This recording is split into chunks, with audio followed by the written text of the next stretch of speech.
Hello guys, আজকে আমি আপনাদেরকে দেখাবো কিভাবে আপনারা ঘরে বসে আপনাদের মৃত্যু নিবন্ধন অনলাইনে চেক করবেন এবং সেটি ডাউনলোড করে রাখবেন। এর জন্য আপনারা যে কোনো একটি ওয়েব ব্রাউজারে যাবেন। আমি আমার ফোন থেকে ক্রোম ব্রাউজারে যাচ্ছি। এরপর একটি নতুন ট্যাব ওপেন করে নেবেন এবং আপনারা সার্চ বক্সে এসে লিখবেন verify bdris.gov.bd। এরপর সার্চ করবেন। সার্চ করার পর আপনাদেরকে যে পেজে নেবে এবং এই পেজের প্রথমে যে ওয়েবসাইটটি আসবে এই ওয়েবসাইটে ক্লিক করবেন এবং ওয়েবসাইটে ক্লিক করার পর আপনারা এখানে দেখতে পাচ্ছেন click here to verify date record. এখানে আপনারা ক্লিক করবেন। এখানে ক্লিক করার পর আপনাদের যে জন্ম সনদটি আছে আপনারা আপনাদের জন্ম সনদটি নেবেন এবং সেই জন্ম সনদে একটি 17 ডিজিটের নাম্বার আছে। 17 ডিজিটের ওই নাম্বারটি আপনারা ডেট রেজিস্ট্রেশন নাম্বার এখানে বসাবেন।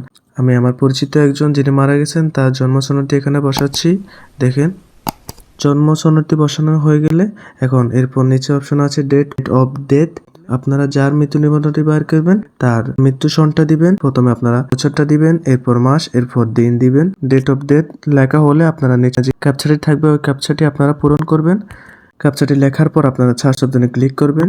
এখন আপনাদেরকে একটি নতুন পেজে নিয়ে আসবে এবং সেখানে আপনাদের যে মৃত্যু নিবন্ধন সেটা দেখাবে। এই সনদটি আপনারা কিভাবে আপনাদের ফোনে ডাউনলোড করবেন সেটা আমি আপনাদেরকে এখন দেখাচ্ছি। আপনার এই মৃত্যু নিবন্ধনটি আপনাদের ফোনে ডাউনলোড করার জন্য আপনাদের ফোনের উপরে যে 3 ডট মেনু আছে অপশনে ক্লিক করবেন।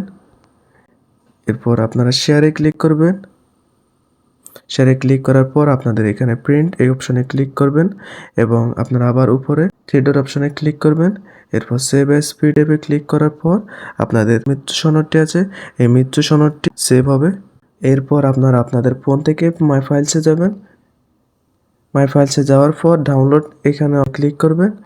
এরপর ডাউনলোডে আসার পর আপনাদের মৃত্যু সনদটি একদম উপরে থাকবে এবং এই মৃত্যু সনদটি আপনারা ক্লিক করে দেখে নেবেন মৃত্যু সনদটি কি ডাউনলোড হয়েছে কিনা। দেখুন, আমার মৃত্যু সনদটি ডাউনলোড হয়েছে।